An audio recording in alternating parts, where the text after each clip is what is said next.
Bienvenue, shalom, bienvenue dans ce live. On est les dimanches 10 juillet 2022. Je vous salue tous au nom de Jésus. Connectez-vous, connectez ce live afin qu'il puisse bénir au moins une personne. C'est notre leitmotiv. Alléluia. Soyez bénis pour ce que Dieu fait. Remercions-le pour ce beau soleil et cet été dans sa sainte présence. Je vous salue au nom de Jésus. Et bienvenue dans ces lives. Amen. En attendant, on va écouter un chant qui dit « Tous unis dans l'esprit et tous unis en Jésus ». Écoutons. Bienvenue.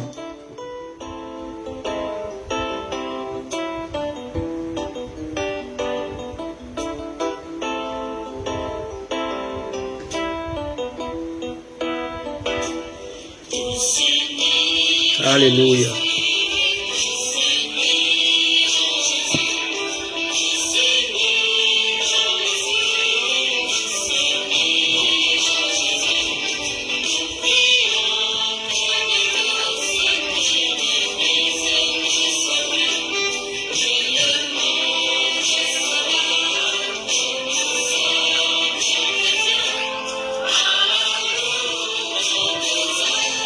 Sont empreintes. Alléluia. Côte à côte.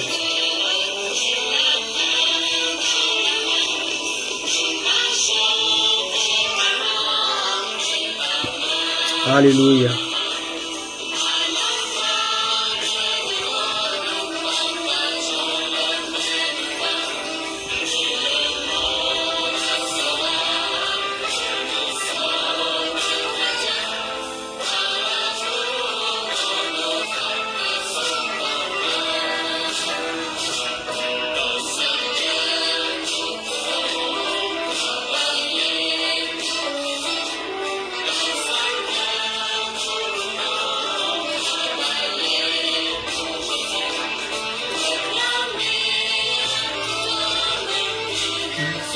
L'esprit et le monde saura que nous sommes chrétiens par l'amour de nos actes sont empreints. Le Créateur de la terre et des cieux, gloire, Fils et Père, Rédempteur de Dieu. Gloire à l'Esprit qui verse en nous l'amour de Dieu et l'amour de savoir que nous sommes chrétiens par l'amour de nos actes sont empreints. Alléluia. Merci Jésus. Tous unis. Tous unis. L'église n'est plus unie. Les chrétiens sont divisés aujourd'hui. Ils s'entretuent aujourd'hui, ce n'est pas normal. Restons unis. Alléluia. Oh Seigneur. Que nous sommes chrétiens par l'amour de nos actes. Alléluia. Alléluia. Jésus a dit à ses disciples, alléluia, il a dit, aimez-vous les uns les autres afin que le monde sache que vous êtes mes disciples. Alléluia. Le seul moyen pour que le païen, le monde, voit en nous les disciples de Jésus, c'est l'amour exprimé, l'amour démontré, l'amour prouvé. Dans Jean chapitre 13, verset 34, Jésus dit à ses disciples, je vous donne un commandement nouveau. Aimez-vous les uns les autres afin que, aimez-vous les uns les autres comme je vous ai aimé. Comme je vous ai aimé. Vous aussi, aimez-vous les uns les autres. À ceci, tous reconnaîtront que vous êtes mes disciples si vous avez de l'amour les uns pour les autres. Alléluia. Aujourd'hui, nous présentons à l'église un cocktail explosif de la haine. de la méchanceté. Aujourd'hui, il y a des pasteurs qui complotent pour tuer d'autres pasteurs. Il y a des hommes de Dieu qui complotent pour tuer d'autres chrétiens.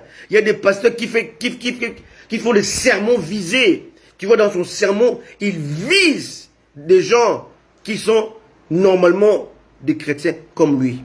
Et on voit que ce que Jésus-Christ nous a donné comme commandement, nous ne les respectons pas. Et aussi, si nous voyons dans la prière sacerdotale, qu'il ne faut pas confondre avec la prière à la croix. Hein?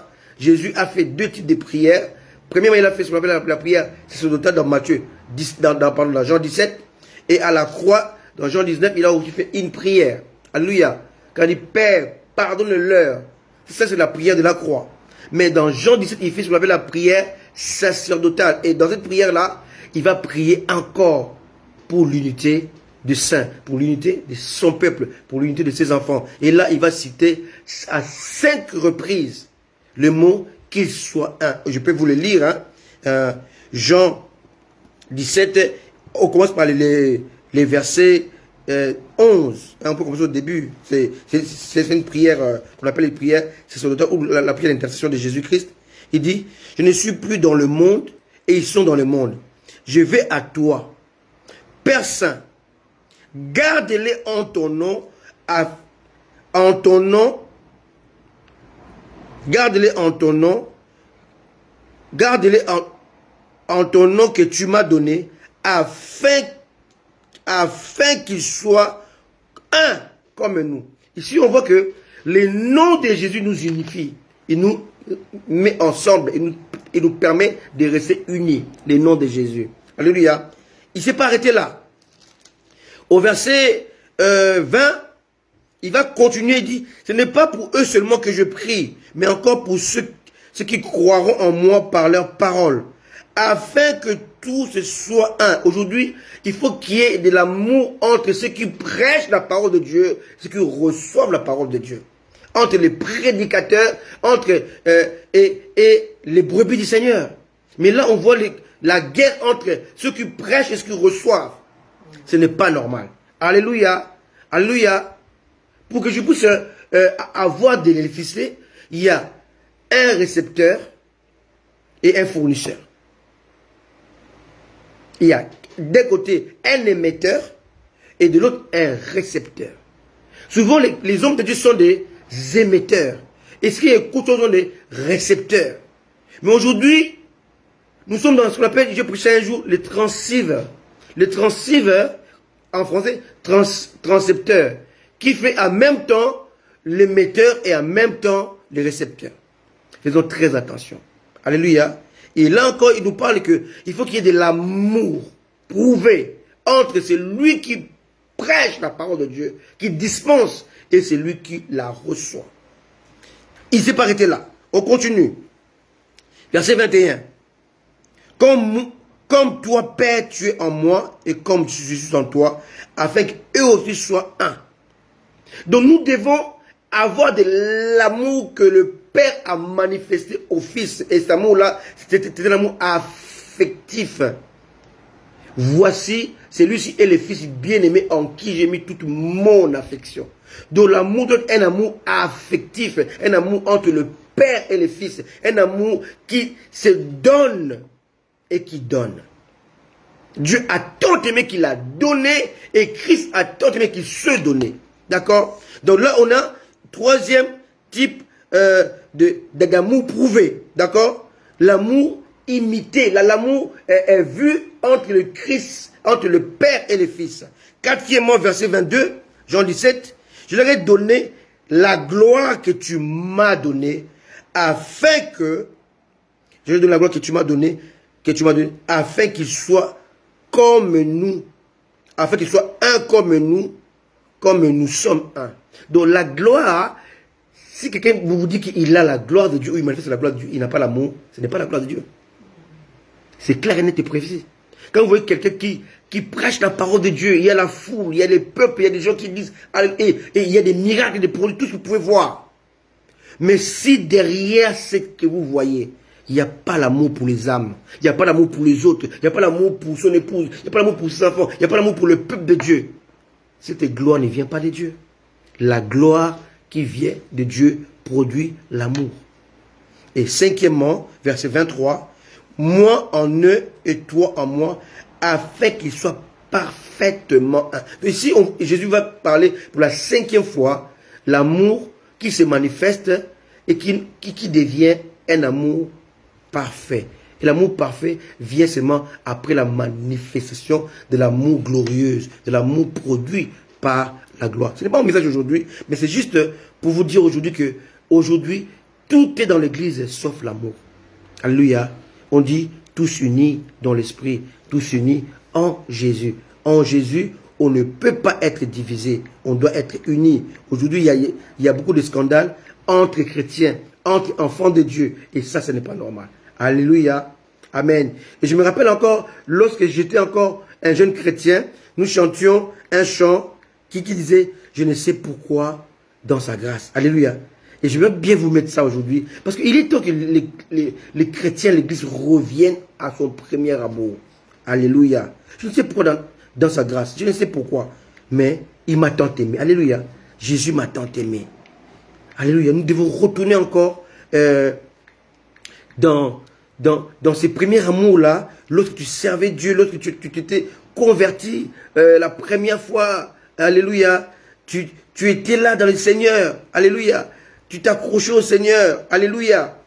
Et tout pour Dieu était tes intérêts. Mais aujourd'hui, on a d'autres intérêts. On court après l'argent, on court après les finances, on court après tout sauf l'amour de Dieu et sauf la grâce de Dieu. J'aimerais que nous puissions écouter ça encore. Je ne sais pourquoi, dans sa grâce, Jésus m'a tant aimé. Alléluia. Alléluia. Écoutons. Revenons à Jésus. Merci Jésus. Merci Seigneur. Merci Jésus. Je ne sais pourquoi dans sa grâce,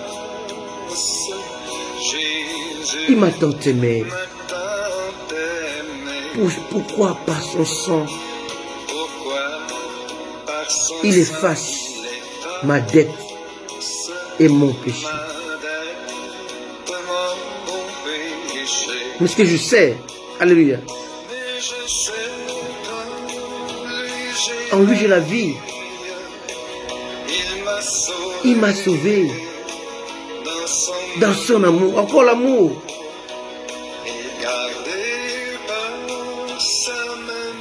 Et gardé par sa main maîtrise.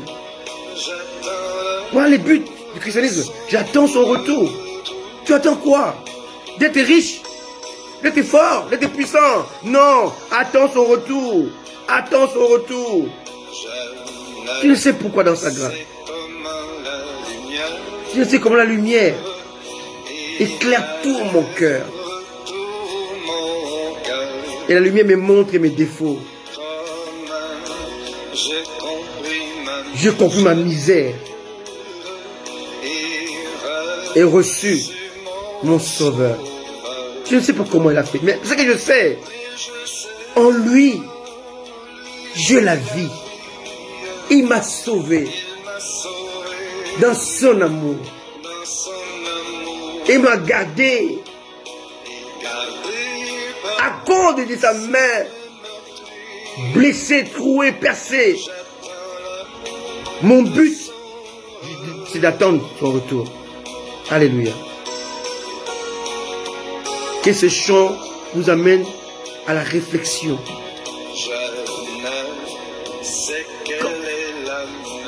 Quelle est la mesure? Je ne sais pas ça. Je ne sais pas que ce sera mon lendemain. Je ne connais pas ces choses.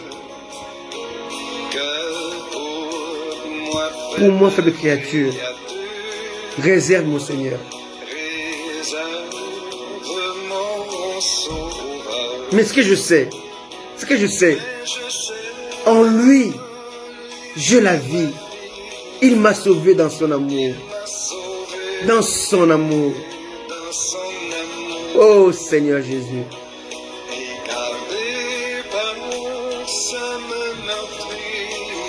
Moi j'attends l'heure de son retour. Soyez habités par cette attente de l'enlèvement. Alléluia. C'est selon notre espérance. Alléluia. Oh. Quand de la victoire. Je ne sais pas ça. Ça peut être ce soir ou demain. Ou dans 10 ans. Je ne sais pas. Quand Jésus viendra, l'époux viendra prendre son épouse. Quand il va enlever l'église. Ça, je ne sais pas quand. Mais ce que je sais, quand lui, je la vis. Même si je n'ai pas l'argent, mais je la vis. Même si il n'y a pas de maison, mais il m'a sauvé. À cause de son amour. Il me protège. À cause du sang versé. Mes amis. Ça, je le sais. Peu importe ce qui te manque. Peu importe ce qui te manque. Peu importe ce qui te manque. Ce que tu dois savoir. Ce qui t'a sauvé, il te garde, il te protège. Il te défend. Je ne connais pas beaucoup de choses, mais ce que je sais, c'est qu'il m'a sauvé. Alléluia. Alléluia. Alléluia. C'est ça notre espérance. Il viendra bientôt nous chercher.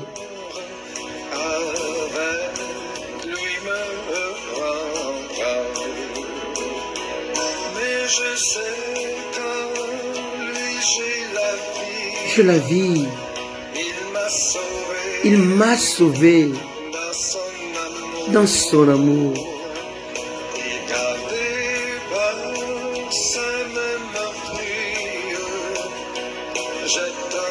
Alléluia.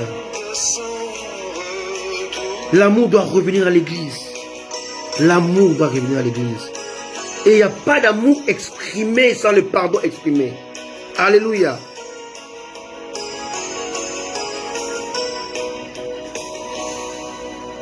Alléluia, je disais, il n'y a pas d'amour exprimé sans le pardon exprimé. On ne peut pas manifester l'amour de Dieu si on ne manifeste pas le pardon de Dieu. Avant que Dieu puisse nous sauver, nous prendre en sa possession par son amour, dans son amour, en son amour, au travers de son amour, il nous a d'abord pardonné. Soyez habités par le pardon. Alléluia. Soyez habités par le pardon. Alléluia. Et là, vous serez mieux aimés. Si on ne sait pas pardonner, on ne sera pas aimé. Alléluia. Vraiment, je vous salue au nom de Jésus. Amen. Bienvenue dans ce live. Laissez-moi le temps de mettre un chant d'adoration comme d'habitude qui va nous vraiment aider à plonger, à rester dans ce live. Aujourd'hui, je vais parler sur les mystères de l'emprunt et de l'empreinte. Amen. C'est un très beau message qui va vraiment nous aider. Alléluia. Gloire à Jésus, gloire au Seigneur Jésus. Amen. Et que Dieu puisse nous aider vraiment à comprendre ces choses. Les mystères de l'empreinte et de l'empreinte. Hein? Il y a premièrement le verbe emprunter et deuxièmement la marque de Dieu, son empreinte. Hein? Il y a un mystère dans ces deux mots qui se ressemblent mais qui ne veulent pas dire la même chose. Lorsqu'on entend cela, on a l'impression de dire la même chose, mais ce n'est pas la même chose. Il y a d'une part l'emprunt qui vient du verbe emprunter et d'autre part il y a l'empreinte qui vient de la marque, de l'image, de la copie conforme. Alléluia. Alléluia. Chacun possède son empreinte. Mon empreinte n'est pas l'empreinte de mon épouse. Alléluia. Mais Jésus était l'empreinte du Père. Donc ça veut dire qu'il n'y a pas une différence entre le Père et le Fils. Alléluia. Ils avaient une même empreinte. Alléluia. Aujourd'hui, on parle de cela. On nous met, on doit mettre le piano là. En attendant, on peut commencer à comprendre ce que Dieu veut nous dire aujourd'hui. Bien aimé, il existe deux types de nous. N-O-U-S. Qui sont la forme, le symbole et la composition apparentée à l'unification. D'abord, je salue tous ceux qui sont là, en particulier mon grand frère qui est en Belgique. Ça vraiment, je peux ne pas le saluer, je l'ai vu. Alléluia. Je l'ai vu. Mon grand frère Pierre depuis Kamangou, depuis Belgique, la Belgique. Pierre Kamangou Lema. Grand frère, je te salue au nom de Jésus. Ça fait longtemps que je ne t'ai pas vu dans le live. Sois béni. Je salue ma bien-aimée Solange Elia. Hein, je salue mon épouse Élue. Je salue tout ce qui est là dans ce live en direct. Soyez bénis, Joyce Queen. Soyez bénis. Soyez bénis. J'ai encore vu Victoire. Hein, soyez bénis et soyez fortifiés dans le Seigneur. Que tout ce qui est là, je vous salue au nom puissant et précieux de notre Seigneur et Sauveur, Jésus-Christ de Nazareth. Partagez ce live. Et je crois que de tout mon cœur, il va vraiment bénir au moins une personne. Est-ce qu'on peut baisser un tout petit peu le piano? Amen. Gloire à Dieu. Alors je disais que aujourd'hui on parle de ce qu'on appelle les mystères de l'emprunt et l'empreinte et de l'empreinte. Amen. Il existe deux types de nous, hein, disais-je, hein, tantôt, qui sont la forme, les symboles, la composition apparentée à l'unification. Lorsqu'on parle de nous, on parle de l'unité, on parle de l'unification. Mais d'un côté, il y a aussi deux mots qui se ressemblent, qui sont confondus dans la tête de plusieurs chrétiens, mais qui sont totalement et entièrement différents. Il y a d'une part ce qu'on appelle l'unité, et d'autre part il y a l'unicité. L'unité n'est pas l'unicité. Alléluia. Amen. L'unité est l'ensemble des individualités, alors que l'unicité est l'ensemble de la complémentarité. Qui me comprend? Je répète. L'unité est l'ensemble des individualités. Jésus a dit, là où deux ou trois s'assemblent. C'est ça, s'assembler. Ça, c'est l'homme, ça, c'est la femme. C'est ça le mariage. Lorsque l'homme et la femme s'assemblent, ils deviennent une seule chair. Là, j'ai un point. Parce que la main gauche et la main droite sont assemblées de quelle manière? De manière dont que les faiblesses de la main gauche sont comblées par les doigts de la main droite. Donc, vous voyez? Ça c'est les atouts. Les doigts, c'est les atouts. Mais les trous entre les doigts sont des faiblesses. Chacun de nous a des atouts et des faiblesses. Ça, c'est Patricia. Et lui, ça, c'est Christian. Donc là, on va s'assembler dans le lieu du mariage. Et là, on devient une seule chair. C'est de la même manière, celui qui s'attache au Seigneur, donc qui s'assemble au Seigneur, devient avec lui non pas une seule chair, mais un seul esprit. Ça s'appelle l'unité. Alléluia. Mais dans l'unité, il y a un mystère qui est caché. On appelle ça l'unicité. Alors, je fais la différence entre l'unité et l'unicité. L'unité est l'ensemble des individualités. Chacun vient avec ses atouts. Mais l'unicité est l'ensemble de la complémentarité. Lorsqu'on est dans l'unicité, chacun apporte ses atouts pour compléter l'autre. Alors que l'unité fait de vous deux en un. Mais l'unicité fait de vous un seul. Dans l'unicité, on ne sait pas différencier le A et le B, le mâle et la femelle, le Christ et l'Église. On ne sait pas. Là, on est dans l'unicité, mais dans l'unité, on est dans, chacun est dans l'individualité, mais dans l'unicité, on est dans la complémentarité. Alléluia. J'ai prêché un message exprès par rapport à ça, pour vous montrer que Dieu fonctionne non pas dans l'unité, mais dans l'unicité. On verra ça un jour. De nos jours, l'unité est possible. On peut faire l'unité parce qu'on peut s'assembler. Mais, bien entendu, beaucoup confondent s'assembler et se rassembler. Lorsqu'on est rassemblé, on n'est pas unis dans le lien. On n'est pas dans la complémentarité. On n'est pas dans l'alliage. C'est ça, rassembler. Mais quelqu'un qui passe au milieu peut diviser. Ça, c'est s'assembler. Quelqu'un me comprend? Là, c'est rassembler. Et ça, c'est s'assembler. C'est pas là où 2 ou 3 sont rassemblés, mais sont assemblés. Rassembler, s'assembler. Rassembler, s'assembler. Alléluia. Dans l'unité, on voit un seul point, mais composé de 10 doigts. Mais dans l'unicité, on ne voit pas des points, on ne voit pas les doigts. On ne sait pas qui est le A, qui est le B, qui est le mâle, qui est la femelle. Quelqu'un me comprend? Lorsque Dieu a créé l'homme avec un grand H, en cet homme, il y avait la femme. Il devait endormir l'homme au grand H pour ressortir la femme qui était enfouie en lui. Quelqu'un me comprend? Est-ce que vous me saisissez?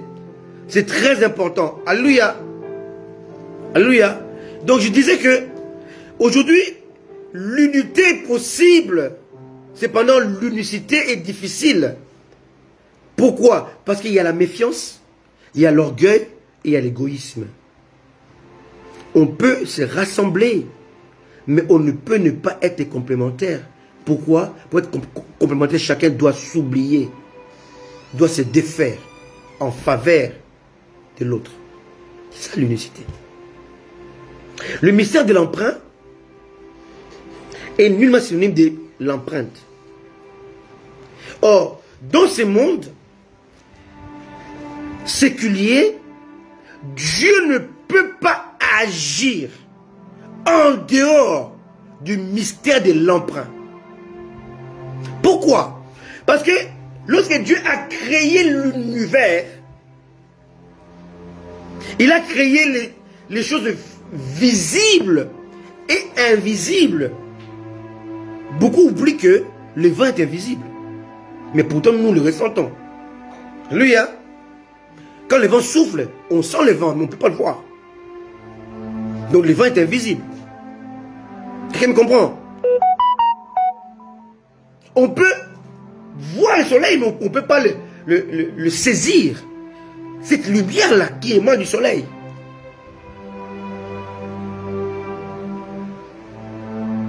Donc je disais que les mystères de l'emprunt est le résultat de l'unicité, c'est-à-dire de la cohésion entre Dieu invisible et l'homme visible. C'est ce que j'appelle le mystère de l'emprunt. Et on va voir à la fin le mystère de l'empreinte. Au début, Dieu a agi avec le mystère de l'empreinte depuis Éden. Mais à la fin, il a utilisé le mystère de l'empreinte. Hein? On peut le lire hein, dans l'introduction, on va revenir à la fin. Hébreux 1. Après avoir, verset 1, autrefois à plusieurs reprises et de plusieurs manières parlé à nos pères par les prophètes. Et moi j'ajoute, au travers des mystères de l'emprunt. Par les prophètes. Dieu dans ces temps derniers nous a parlé par le Fils qu'il a établi héritier de toutes choses. Par lui, il a aussi créé l'univers. Verset 3. Le Fils est le reflet de sa gloire. L'empreinte, pas l'emprunt, l'empreinte de sa personne. Et il soutient toutes choses par sa parole puissante. Bien aimé, le ciel n'a pas de support, n'a pas de corde qui le soutient. Au-dessus du soleil, il n'y a pas une corde. Au-dessus de la lune, il n'y a pas une corde. Au-dessus des étoiles, il n'y a pas de corde. Les étoiles sont suspendues, le soleil est suspendu, la lune est suspendue dans le néant par la parole. Quelqu'un me comprend? Par la parole. Il soutient toutes choses par sa parole puissante. Il dit, toi tu restes là, tu ne bouges pas. Et les soleil ne bouge pas. Quelqu'un me comprend? Et ça, ce n'est pas le mystère de l'empreinte. C'est le mystère de l'emprunt. Non, pardon, c'est pas le mystère de l'empreinte, c'est le mystère de l'empreinte. Il est l'empreinte de sa personne. C'est lui-même en fait. Mais avant d'arriver là, Ce sera notre conclusion. Essayons maintenant de voir les mystères de l'emprunt. Je vais vous dire des choses aujourd'hui que beaucoup n'ont pas encore entendues, étant chrétiens. Allons-y doucement. Dieu crée le ciel et la terre au commencement. C'est clair. Genèse chapitre 1, verset 1.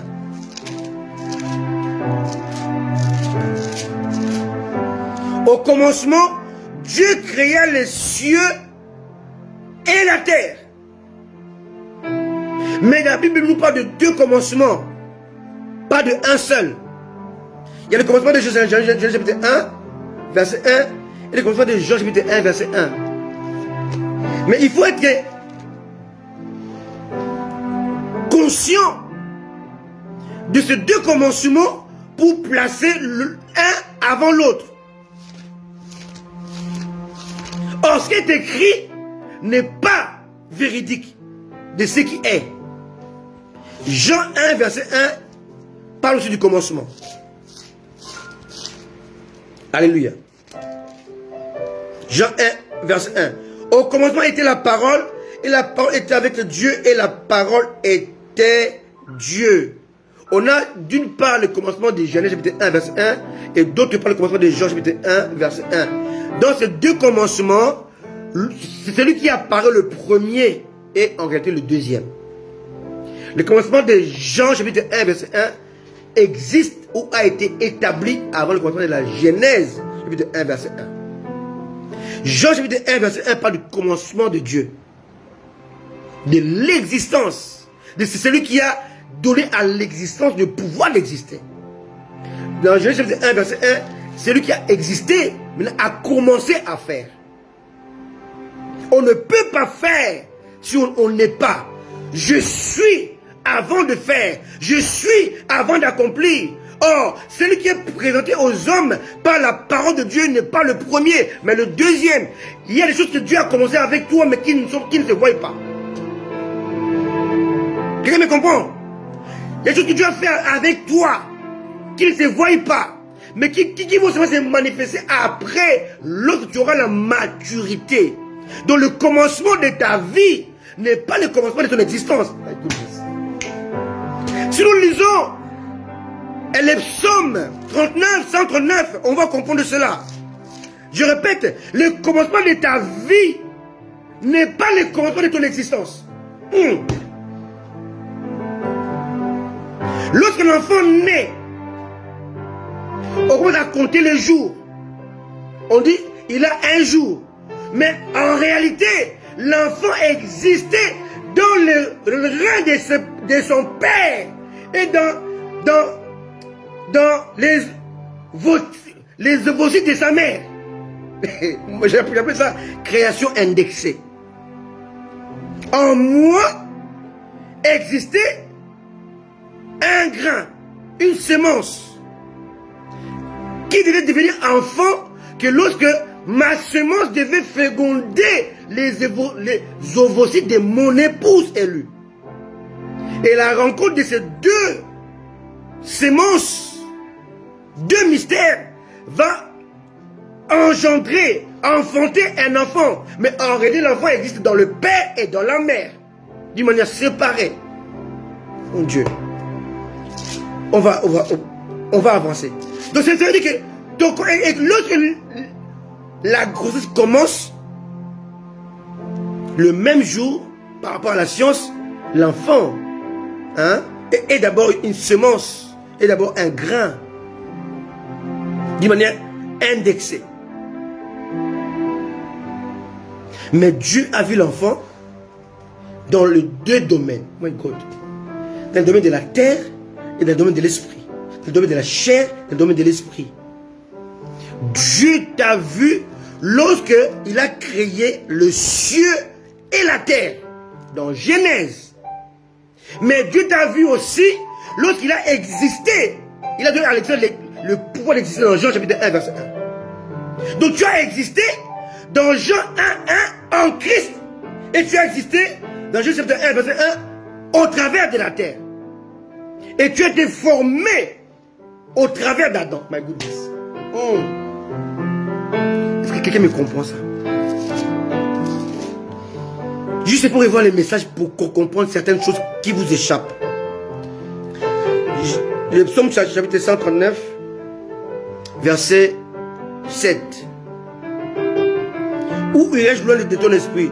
Où fuirai-je loin de ta face? Si je monte aux cieux, tu es là. Si je me couche au séjour des morts, te voilà.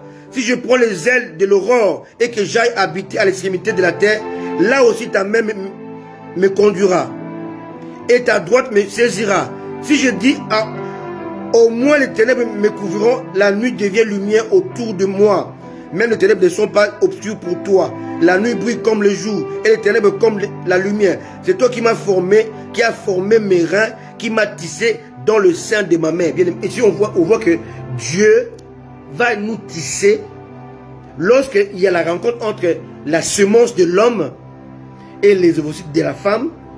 Maintenant, quand cette rencontre-là, maintenant Dieu va te mettre en œuvre. Il va aller te tisser. Oh mon Dieu.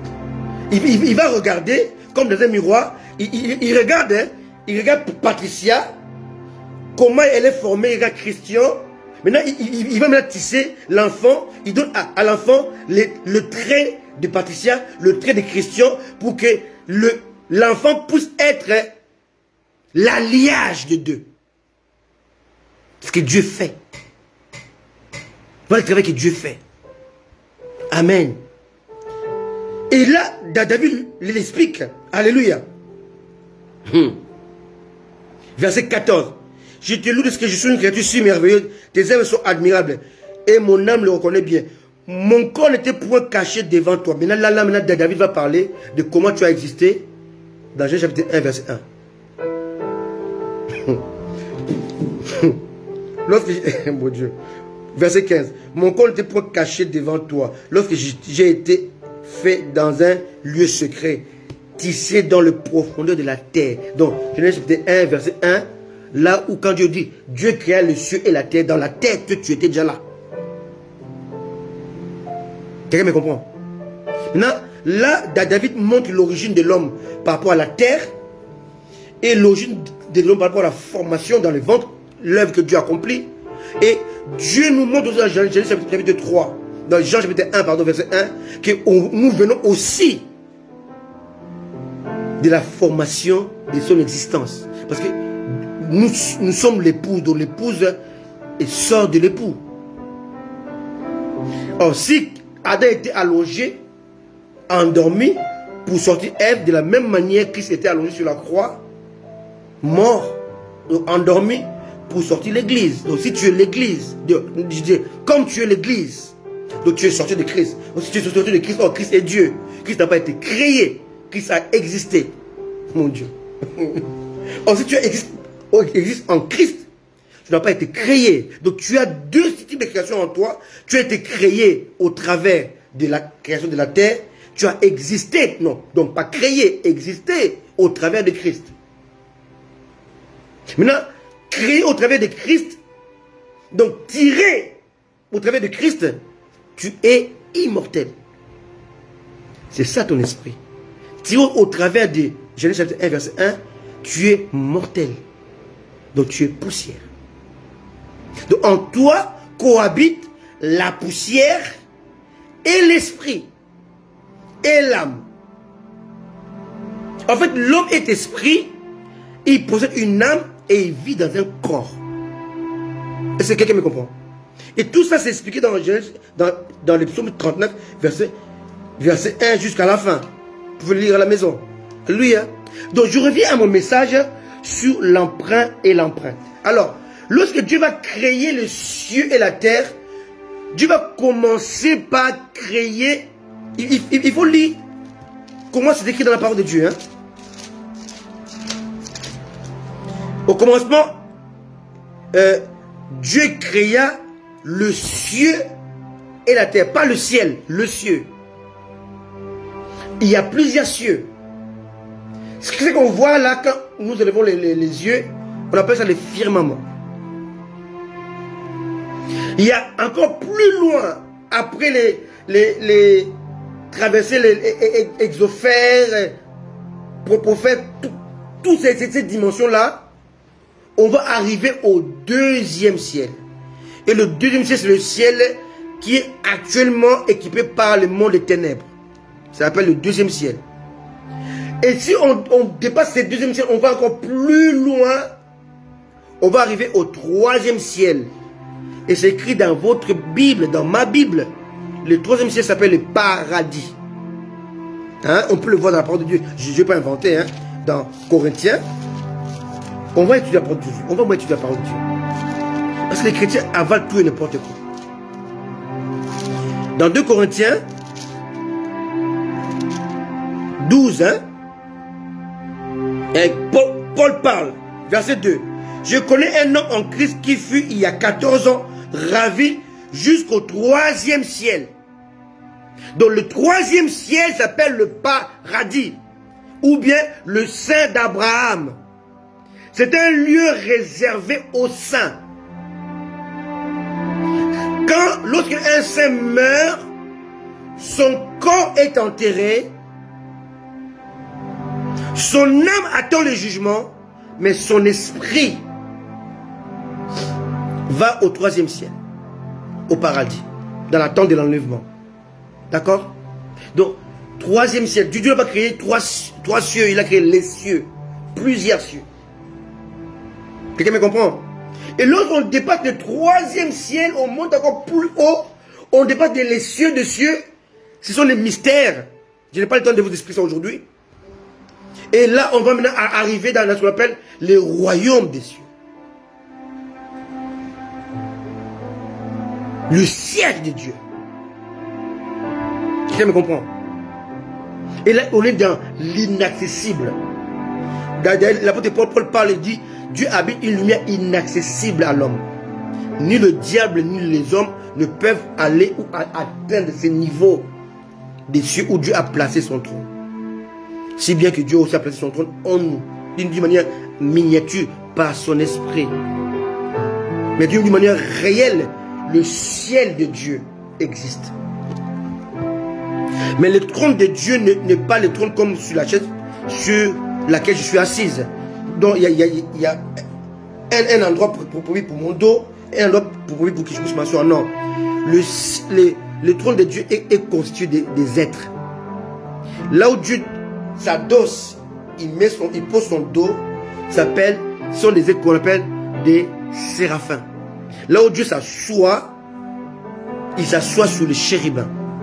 Donc Dieu est assis sur les êtres. On peut le voir dans Ézéchiel chapitre 1, chapitre 10, Ésaïe chapitre 6. Là on voit, Ésaïe chapitre 6, on voit comment Dieu s'adosse sur le séraphin. Et Ézéchiel chapitre 1, chapitre 10, on voit comment Dieu est assis sur le chérubin. C'est très important. La parole de Dieu n'est pas donnée à tout le monde de prêcher. Parce qu'il faut avoir la connaissance et la révélation pour pouvoir expliquer ces choses. Amen.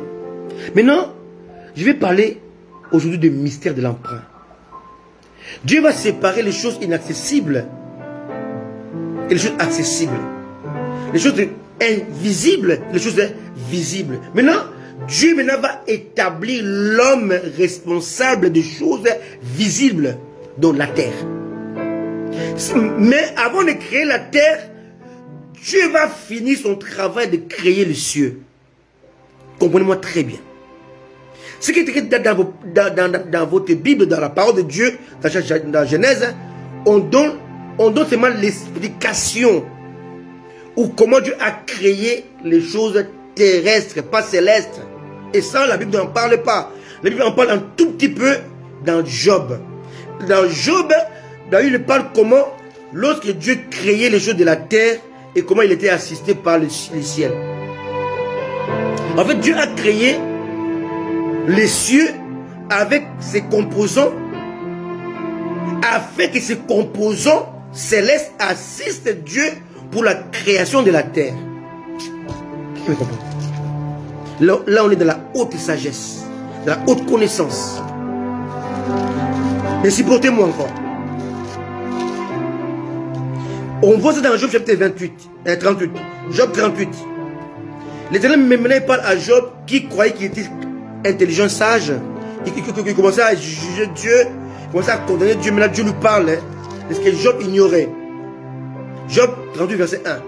L'Éternel répondit à Job du milieu de la tempête et dit: Qui est celui qui obscurcit mes desseins par des discours sans intelligence? Verset 3, Job 38. Saint terrain, comme un vaillant homme, je t'interrogerai et tu m'instruiras. Maintenant, Dieu commence à interroger Job. Il dit, où étais-tu quand je fondais la terre? Là, Job était le contemporain d'Abraham. Hein? Donc Job a existé avant Moïse, qui a écrit la Genèse. Donc ici, lorsque Dieu parle à Job, Moïse n'a pas encore écrit la Genèse. Donc Job est ignorant ce qui est écrit dans la Genèse. Il ne sait pas ça. Quelqu'un me comprend? Je répète que Job est le contemporain d'Abraham. Abraham a vécu avant Moïse. Oh, c'est Moïse qui a écrit la Genèse. Donc quand je parle ici à Job, les livres de la Genèse n'ont pas encore été écrits. Quelqu'un me comprend? Maintenant, donc ce qui est dit là dans Genèse chapitre 1, là, Job ne peut pas savoir ça. Il ne sait pas. Parce que ça a été écrit après sa mort. Il n'est pas d'écrit, pas fait. Pas de fait, pas de l'écriture. Dieu dit, où étais-tu quand je fondais la terre? Ici, Dieu n'a pas dit quand je créais, quand je fondais. J'ai toujours dit qu'il y a une différence entre créer et former. Dieu a créé Adam et Dieu l'a formé après. Passons. Dis-le si tu as de l'intelligence. Qui en a fixé les dimensions? Les sais-tu? Ici, Dieu donne les détails. Que la terre n'a pas été fondée avec la parole. Non! Dieu avait des mesures, d'outils, d'un architecte. Il a ici, Paul dit, qui en a fondé, qui en a fixé les dimensions, ou qui a étendu sur elle un cordeau. Alléluia. Sur quoi ces bases sont-elles appuyées? Dieu a fait les fondements de la terre. La terre a un fondement, une fondation. Ou qui a étendu sur elle le cordeau. Sur quoi ces fondements ont-elles, oui. Ou qui en a posé la pierre angulaire. Il y a une pierre angulaire. Alors que les étoiles du matin, si Dieu parle des anges, éclataient en chant dans les graisses. Et que tous les fils de Dieu, c'est encore les anges, poussaient des cris de joie. Ici, Dieu, moment que l'autre, il créait, il fondait la terre, il avait déjà créé les cieux. Donc là, je suis en train de vous écrire par rapport à ce que je dis. Genèse chapitre 1, verset 1. Dieu a créé les cieux avec ses composants, donc avec les anges, les archanges, les vieillards, avant de créer la terre et ses composantes. Donc quand Dieu créait la terre, les anges acclamaient. Ils ont assisté à la création de la terre, donc de l'homme. Quelqu'un me comprend? Qui a fermé la mer avec des portes? Bien aimé, les mers ont des portes que vous ne voyez pas. Et ça, la parole de Dieu l'affirme. Quand elle se lança du sein maternel, quand je fuis de la nuit son vêtement et de l'obscurité c'est l'ange, la mer porte de couches. Et quand je lui ai imposé ma loi et que je lui ai mis des barrières et des portes, quand je dis tu viendras jusqu'ici, tu n'iras pas jusqu'au-delà. Ici, on parle de plage. Quand la mer arrive, ou l'océan arrive à la plage et retourne. Et c'est dit ici. Et quand l'océan avance avec impétuosité, il arrive à la plage, il entend la voix de Dieu dit retourne à l'intérieur. On voit la mer retourne. C'était fait par Dieu. Quelqu'un me comprend? Maintenant, on doit comprendre que Lucifer, selon Genèse chapitre Ésaïe chapitre 14 et Ézéchiel chapitre 28, est tombé en pleine création, non pas des cieux, mais de la terre. Alléluia. Donc Lucifer était créature de Dieu. À ne pas confondre avec Satan. Satan n'a pas été créé par Dieu. C'est une fausseté de le dire. C'est une fausseté. Quand un pasteur dit ça, croyez-moi que c'est un pasteur ignorant. Dieu n'a pas créé Satan. Parce que Dieu n'a pas créé le mal. Dieu a créé Lucifer. Dieu a créé une femme, mais Dieu n'a pas créé la prostituée. Est-ce que quelqu'un me comprend? Dieu a créé un homme, Dieu n'a pas créé une rebelle. Quelqu'un me comprend? La rébellion est la conséquence de la désobéissance et de l'écartement, de l'orgueil de l'individu, mais n'a pas été créé par Dieu. Donc, en pleine création de la terre, de l'œuvre de Dieu, de la terre visible, Lucifer, maintenant, il s'est rebellé. On peut le voir dans Ésaïe 14, Ézéchiel 28. Si on lit tout ça, je ne donne pas le temps de prêcher. Là, je suis que dans l'introduction de mon message. Maintenant, en pleine création de la terre, Lucifer, maintenant, il va se rebeller. Donc, Lucifer s'est rebellé avant Genèse chapitre 1, verset 1. Avant. Quelqu'un me comprend? Avant que Dieu crée Adam, Satan était déjà Satan. Satan était déjà le diable. Vous avez remarqué que Satan s'écrit avec un S majuscule, mais le diable s'écrit avec un D minuscule. Ça a beaucoup de sens. Ça veut dire que tu peux avoir affaire à Satan, mais pas au diable. Et pourtant c'est la même personne. C'est le même esprit.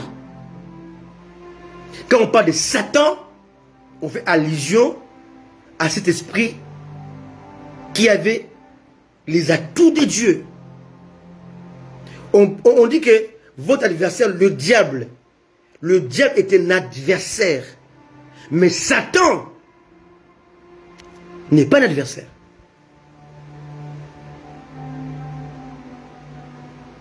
C'est un accusateur. Satan accuse le diable et notre adversaire. Jésus n'a pas d'adversaire. Et Jésus n'a pas d'accusateur. Alléluia. Satan n'est pas l'adversaire de Jésus. Jésus l'a déjà écrasé. Il l'a dépouillé. Quelqu'un me comprend? Il est notre adversaire à nous, pas de Jésus. Maintenant, Jésus va maintenant les stopper ou stopper son élan au travers du mystère de l'emprunt. Quelqu'un me comprend? Alléluia. Maintenant, Jésus sait que il va créer l'homme et que l'homme serait tenté par le diable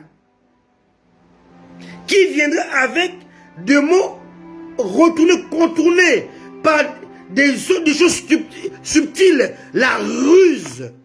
Maintenant, Dieu va établir l'homme comme étant le leader pour coordonner tout ce qui est visible. Voilà pourquoi la Bible est claire. Dans le psaume 8, on peut le lire, hein, ça on peut le lire par contre. Hein. Le psaume. Si tu ne sais pas qui tu es, bien aimé, tu ne sauras pas quoi faire. Là, on est vraiment dans les atouts de la création, de ce que tu es, que tu ignores. Alléluia. Le psaume 8, verset 5. Qu'est-ce que l'homme pour que tu te souviennes de lui? Et les fils de l'homme pour que tu prennes garde à lui. Tu l'as fait de peu inférieur à Dieu. Et tu l'as couronné de gloire et de magnificence. Tu lui as donné la domination sur les œuvres de tes mains. Quelles œuvres? Les anges sont les œuvres de ses mains. Mais quelles œuvres? Les œuvres terrestres. Donc l'homme n'a pas le pouvoir sur les anges. Tu me comprends? Donc l'homme n'a pas à commander un ange. L'homme n'a pas à activer un ange. Toutes les doctrines qui vous poussent à activer les anges sont des doctrines diaboliques. Ici, il est question de coordonner ou d'être les leaders des choses terrestres, pas célestes. Non. Non. Tu lui as donné la domination sur les œuvres de tes mains. Tu as tout mis sous ses pieds, virgule, hein? Les brebis comme le bœuf, les animaux. Ici, vous voyez ici, on parle des êtres visibles. les animaux de champ, les oiseaux du ciel, les poissons. Et vous voyez ici, on parle des êtres visibles. Tout ce qui parcourt les sentiers de la mer. Éternel notre Seigneur, que ton nom est magnifique sur toute la terre. Ici, voilà, là encore, on va encore souligner sur la terre. L'homme est responsable ou a reçu l'empreinte. Donc l'homme a l'empreinte, donc le pouvoir décisionnel, l'autorité sur la terre. Donc l'homme doit gérer les choses terrestres, non pas célestes. Arrêtez de faire ce que vous faites là. Je vais activer les anges. Tu ne peux pas activer un ange. Tu ne peux pas commander un ange. C'est anti-scripturaire. Pierre était en prison, Dieu a envoyé un ange. Alléluia. Daniel était dans la fosse au lion, Dieu a envoyé les anges. Amen. Les anges sont activés ou envoyés par Dieu. Aucun homme n'a le droit d'ordonner à un ange d'agir. Aucun. Toute doctrine qui prêche cela vient du diable, de Satan. Tu dois connaître ta responsabilité vis-à-vis de Dieu. Et là maintenant Dieu va établir l'homme comme un responsable, donc leader pour la gestion de tout ce qui est visible. À ce moment-là, Satan est déjà Satan. Mais si vous voyez bien, Dieu a placé l'homme comme étant le leader. Donc, comme étant le responsable de choses visibles. Maintenant, l'Éden était visible ou spirituel. L'Éden était visible. Et comment l'homme est tombé? L'homme est tombé parce qu'il a manqué à son devoir. Et sous la terre, l'homme ne peut rien faire sans le pouvoir reçu de Dieu. Bien-aimé, Adam était créé très haut, très élevé. Parce qu'il avait le devoir, la responsabilité des gestions. Et la terre était immense. Le rôle d'Adam était d'abord, c'est écrit dans Genèse, hein, Dieu va le créer et il va maintenant le placer. D'accord? Genèse chapitre 2, verset 15. Dieu prit l'homme et le plaça dans le jardin d'Éden pour deux choses. Cultiver, garder, donc protéger. Comment Dieu peut dire à Adam de protéger les jardins alors qu'il n'est que lui et sa femme? Dieu parle de protéger les jardins parce que Lucifer existait déjà. Satan était déjà Satan. Donc Lucifer était déjà devenu Satan. Donc ici, on parle de la culture de Dieu et de la protection contre l'intrus. Quelqu'un me comprend? Très clair. Comme je l'ai expliqué, Satan est devenu Satan en pleine création. On peut encore le voir au début de la Genèse. Hein? Au commencement, Dieu créait le ciel et la terre. D'accord? Genèse chapitre 1, verset 1. Verset 2. La terre était informe et vide. Ici, on parle de tohu bohu, de chaos. Il y avait les ténèbres à la surface de l'abîme. Ici, entre ces deux versets, il s'est passé des années, des milliers d'années. Plusieurs époques. Au premier verset 1, ici, Dieu va prendre un temps de créer. Ici, la création est une création avec les années millénaires. Un jour de 1000 ans, c'est ici. Et quand on dit un jour, ce n'est pas lundi et mardi. Non, ce n'est pas comme ça. C'est les années millénaires. Dieu a pris le temps de créer les anges. Il a pris le temps de les placer, de les établir dans les cieux. Maintenant, il prend le temps de créer la terre. Avant de créer la terre, selon Job 38, les anges vont se placer. Ils vont maintenant l'assister à la création en applaudissant et en l'adorant. D'accord? Et maintenant, lorsque Dieu commence à créer la terre, il a créé pure. La terre de Genèse 1, verset 1. Elle est créée d'une manière pure et éternelle. Cette terre-là. D'accord? On va voir la même terre dans l'Apocalypse. Après que cette terre soit passée, Dieu va créer une autre terre. D'accord? semblable à la terre du premier, Genèse chapitre 1, verset 1. Maintenant, la terre numéro 2, Genèse chapitre 1, verset 2, c'est une autre terre. C'est une terre qui a subi les chaos, qui a subi la rébellion, qui a subi la violence de Lucifer devenu Satan, qui a suivi la violence de... Attends, je vais le lire, sinon on ne va pas comprendre. D'accord? Ésaïe 14. D'accord? On va voir d'où vient la terre numéro... Genèse chapitre 1, verset 2. Ésaïe 14. Ça, c'est la haute connaissance. Hein? Alors, suivez-moi très bien pour que vous puissiez comprendre les mystères de l'emprunt. Genèse 14, verset 12. Te voilà tombé du ciel. Astre brillant. Astre brillant, ici, on peut le traduire dans notre version par Lucifer. Hein?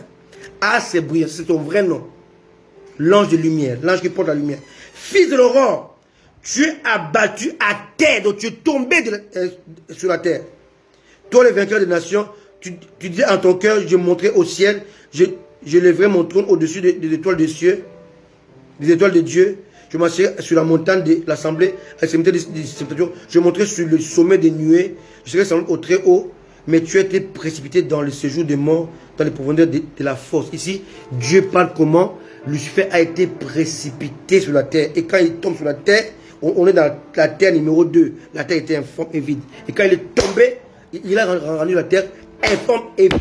Or, la terre qui était créée dans Genèse chapitre 1, verset 1, n'était pas informe et vide, était parfait. Était parfaite. D'accord? Était éternelle. D'accord? Vous devez comprendre cela. Maintenant, lorsque il est tombé entre le verset 2, pendant que Dieu créait, hein, lisez la suite, pendant que Dieu créait, il était déjà Satan. Donc, Satan a été Satan en pleine création de la terre, mais pas en pleine création du ciel. Pendant que Dieu créait les cieux, il était encore Lucifer. Il a donné déjà l'adoration, la louange pour Dieu, au ciel. Maintenant, lorsque Dieu voulait commencer à créer la terre, c'est à ce moment-là qui est la chute de Lucifer. Donc, Satan est tombé pendant la création. Pendant la création, parce qu'on parle de la terre, verset 1, chapitre 1, verset 1, de la terre qui est créée, mais sans rien dedans. Et là, maintenant, on va voir les soleils, la lune. Pourquoi la terre créée en verset 1, Genèse 1, il n'y a pas de soleil? Pourquoi? Parce que la terre créée en chapitre 1, verset 1 est une terre éternelle. Or, la terre éternelle n'a pas besoin de soleil. On peut le voir maintenant dans l'Apocalypse. Pourquoi le soleil? Le soleil est là pour définir et déterminer les temps. Donc, lorsque le soleil est créé, on voit que cette terre-là n'a pas été créée pour être une terre éternelle. Quelqu'un me comprend? On peut le voir toujours d'abord avant, dans l'Apocalypse, toujours dans Genèse. Alléluia. On va voir comment, lorsque Dieu a créé les luminaires et à quoi ces luminaires servaient. D'accord? Voilà. Chapitre 1, verset 16. Dieu fit les deux grands luminaires, le plus grand luminaire pour présider au jour et le plus petit luminaire pour présider la nuit. Il fit aussi les étoiles. Donc, ici, on parle du jour et de la nuit. On n'est plus dans l'éternité.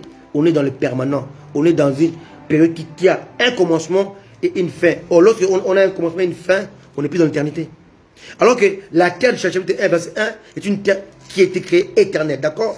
Qui a perdu toute son éternité par rapport au chaos, Tohu, Bohu, au verset 2. D'accord? Maintenant, on voit maintenant dans l'Apocalypse chapitre à la fin, 21, 22, que la même terre que Dieu avait créée au chapitre 1, verset 1, va encore être recréée.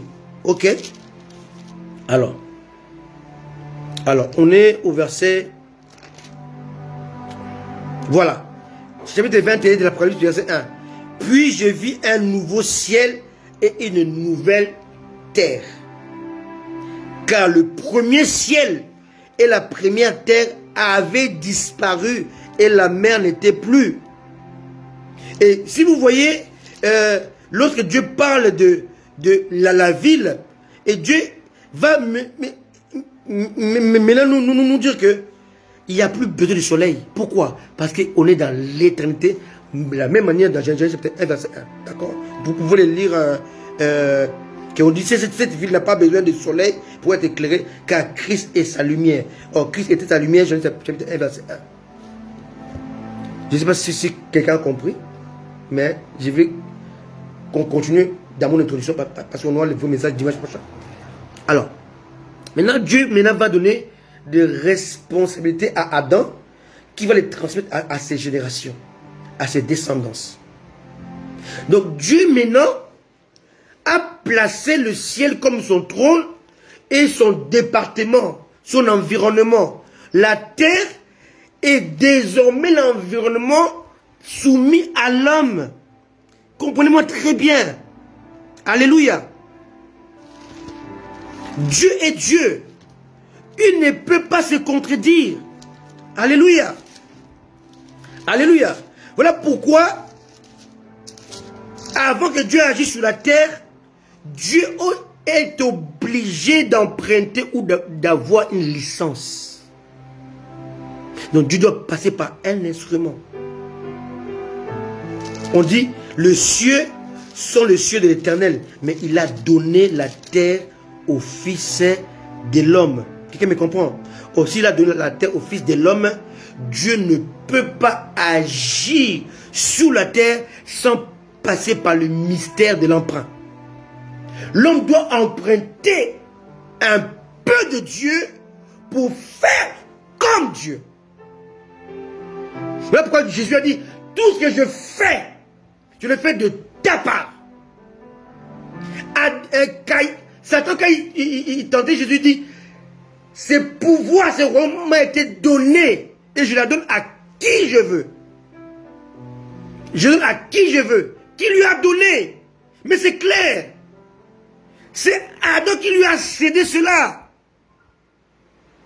Adam a cédé à Satan l'autorité de la gestion de la terre. Voilà pourquoi on l'appelle Satan est devenu le Dieu de ces siècles. Quelqu'un me comprend? Donc l'homme a perdu la gestion de diriger et de coordonner tout sur la terre. C'était sa responsabilité. À une condition, il avait besoin du mystère de l'emprunt. Il devait prendre de Dieu. Pourquoi? Parce qu'il était créé capable de gérer lui-même. Mais comme il avait perdu la bataille, il a perdu les galons, il a perdu le pouvoir, l'autorité. Désormais, avant d'agir, l'homme qui est pécheur, qui ne peut ne pas pécher, parce qu'il est habité par la faiblesse, l'homme est obligé d'emprunter de Dieu. Voilà pourquoi tous les anges que Dieu envoie empruntent de Dieu. On parle de Gabriel, Michael. Le L, c'est Dieu. Un ange qui agit sur la terre est obligé de véhiculer l'emprunt de Dieu. Gabriel ne peut pas parler sans avoir avec lui l'emprunt de Dieu. Il n'a pas le droit de parler à Marie. Lui, il est invisible, il est spirituel. Il n'a pas le droit de s'adresser à un humain, à un être qui a un corps humain. Il ne peut pas agir dans l'atmosphère humaine, terrestre, sans avoir l'empreinte de Dieu. Or, l'ange Gabriel, pour parler à Marie, pour parler à Zacharie, le père de Jean-Baptiste, il a emprunté un corps. On appelle ça la licence. Dans le thème théologique, on appelle ça la théophanie. Quelqu'un me comprend? Il devait être visible. Ou comme un être humain, ou comme un feu. Ou comme une lumière nuée. Mais quelque chose que l'homme doit voir.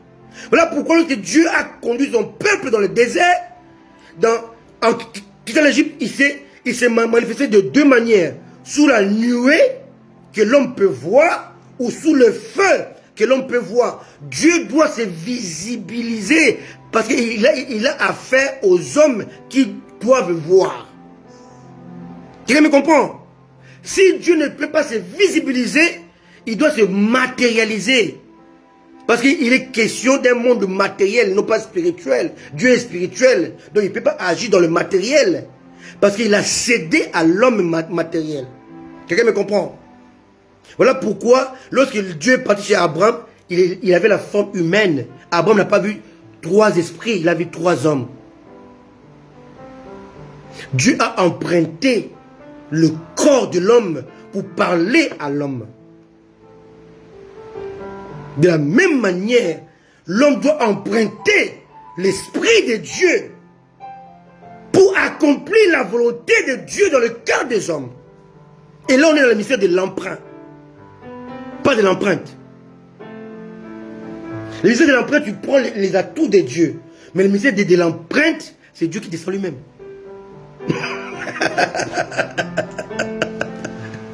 Là, c'est la haute connaissance qui a dépassé les anges, les démons, Satan lui-même. Parce que Satan croyait avoir affaire au mystère de l'emprunt. Mais il était dans le mystère de l'empreinte avec Jésus. Restons dans le mystère de l'emprunt. Donc Dieu doit envoyer son esprit dans le prophète pour que le prophète puisse manifester sa gloire. Et la gloire, comme je disais au départ de mon introduction, la gloire de Dieu précède l'unicité avec Dieu. Vous me comprenez? Très important à comprendre. Donc tu ne peux pas agir dans ta famille, parmi tes amis, parmi le peuple de Dieu, sans adopter le mystère de l'emprunt. Tu dois recevoir le manteau de Dieu, les atouts de Dieu. Voilà pourquoi Jésus-Christ ne pouvait pas envoyer son peuple, ses disciples, ses apôtres. Il dit, attendez les mystères de l'emprunt. Le Saint-Esprit doit venir d'abord vous habiter. Mystère de l'emprunt. Pour dire que l'homme ne peut rien par lui-même. Pourquoi? Il est dans un territoire cédé par Dieu, mais qui appartient à Dieu, mais que Dieu ne peut pas agir sans emprunter le corps visible. Maintenant, Dieu ne voulant pas emprunter le corps visible tout le temps, il va maintenant utiliser l'homme visible tout le temps. Est-ce que quelqu'un me comprend? Très important. Et là, on est vraiment dans le mystère de l'emprunt. Hein? Ok? Donc maintenant Adam qui a succombé à la tentation va dépendre de Dieu pour agir. Or maintenant, comme il a péché, il s'est séparé d'avec Dieu. Maintenant Dieu sait qu'Adam a un rôle à jouer. Il doit transmettre l'adoration, il doit transmettre les cultes. Et Dieu va faire le premier culte lui-même. Dieu est le premier sacrificateur, donc premier souverain sacrificateur qui va couper, qui va égorger un animal, il va verser le sang. Donc Dieu voit qu'il n'y a pas de réparation, il n'y a pas de pardon sans le sang. Sans le sang, il n'y a pas de pardon. Et s'il n'y a pas de pardon, il n'y a pas de réconciliation. Quelqu'un me comprend?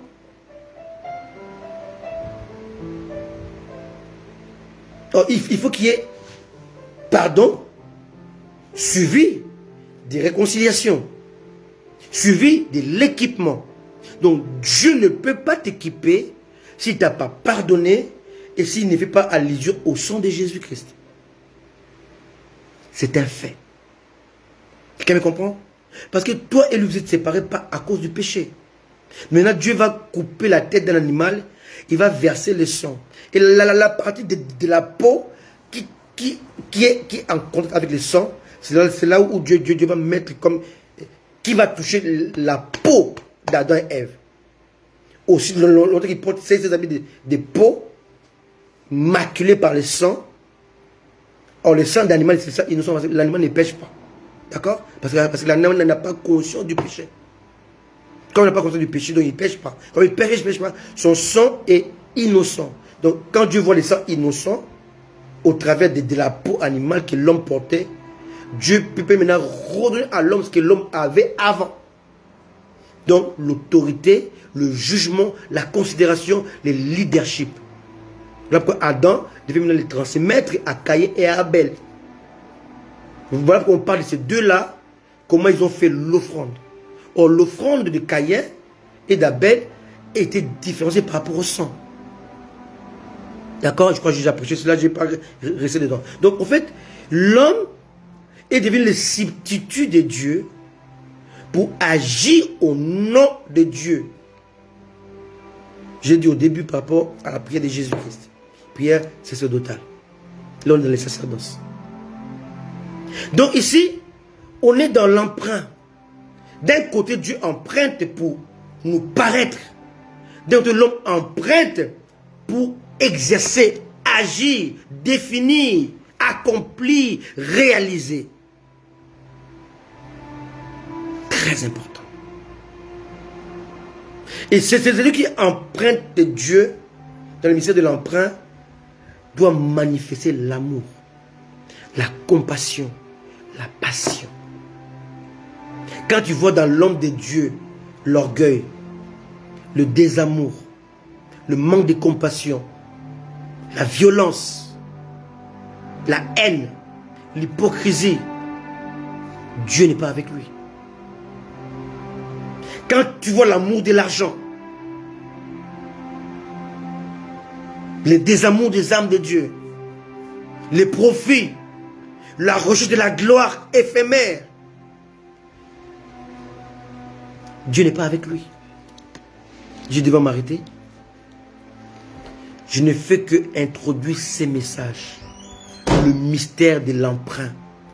Dieu a besoin de toi comme un instrument qui a besoin de porter sa divinité, sa gloire, sa force, sa puissance au travers du Saint-Esprit pour aller accomplir sa volonté. Car Dieu ne veut pas que quelqu'un ne périsse, qu'aucun ne périsse. Dieu veut le succès, Dieu veut la vie, Dieu veut le relèvement, Dieu veut la restauration, Dieu veut le changement, Dieu veut la repentance et la conversion de tout un peuple. Le monde est dans la distraction actuellement. Le monde est distrait. Le monde est dans la violence absolue. Et le monde a besoin du sel. Souvenez-vous d'Élisée. Il a mis le sel dans le plat, il l'a jeté dans l'eau. L'eau a été assainie. Ce monde est empoisonné par la méchanceté. Ce monde a besoin du sel. Or, le sel, c'est toi. Vous êtes le sel de la terre. Le sel enlève tout ce qui est insipide. Quand un repas est insipide et immangeable, et dégoûtant, et sans saveur, le sel apporte la saveur. Ce monde est devenu sans saveur. Ce monde a besoin de la saveur de Dieu. La saveur de Dieu, c'est le sel que tu es. Matthieu le dit très bien. Vous êtes le sel de la terre pour assaisonner la terre qui est insipide, qui est sans saveur. Alléluia. Le sel a aussi une capacité d'empêcher la pourriture. Les poissons exposés au soleil pourris, mais les poissons exposés au soleil salés au préalable ne pourrissent pas, deviennent des poissons salés. Donc le sel va empêcher la pourriture. Que la lumière ou les rayons solaires peuvent apporter dans le poisson. Dieu a besoin de toi pour empêcher la pourriture. Tu es le sel. Sois le sel entre les mains de Dieu. Alléluia. Alléluia. Alléluia. Et les poissons salés se conservent plusieurs années que les poissons frais. Dieu veut que tu puisses être l'instrument pour conserver les gens dans la sainteté, dans la crainte de Dieu, dans l'amour de Dieu, dans le partage, dans la passion de Dieu. Quand tu achètes les poissons salés, tu peux les garder 6 mois, 1 an. Ça ne va pas s'abîmer. Mais quand les poissons est cru et sort de l'eau, on ne peut pas le conserver longtemps. Il finira par pourrir. Mais Dieu a besoin de toi, le sel, son sel, pour saler ses poissons. Alléluia. Alléluia. Dieu a besoin de toi qui m'écoutes. Dieu a besoin de nous. Dieu a besoin de vous. Jésus ne peut rien faire sans toi. Pourquoi? Parce qu'il est invisible. Il est divin. Ce monde est un monde réel, est un monde brut, est un monde visible. L'invisible ne peut pas agir dans le visible sans emprunt. Quelqu'un me comprend? Sans la licence. Et toi qui m'écoutes, pour agir et affecter les vies, tu as besoin de l'emprunt de Dieu. Tu as besoin du divin pour convaincre les humains et les amener au changement. Alléluia. Tu as besoin de l'emprunt. Pierre, Jean, Jacques et les 120 qui composaient la chambre haute attendaient l'emprunt de Dieu.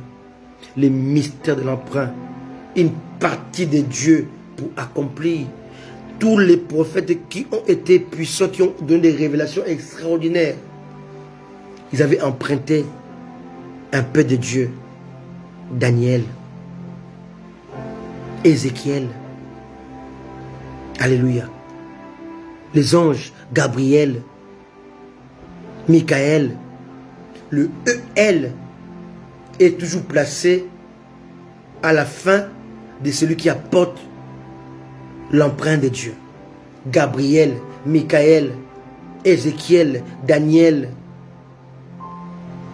Mais lorsqu'il s'agit de Dieu lui-même, le El passe avant.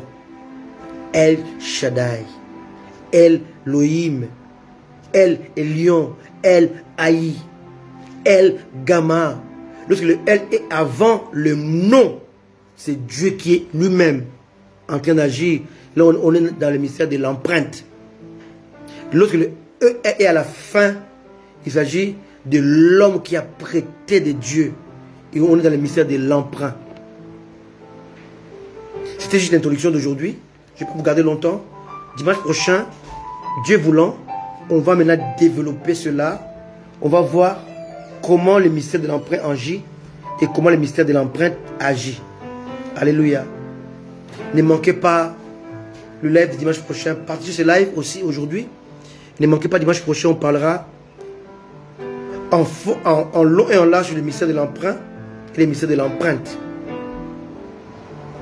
Dieu a besoin de toi qui me suis au travers du mystère de l'emprunt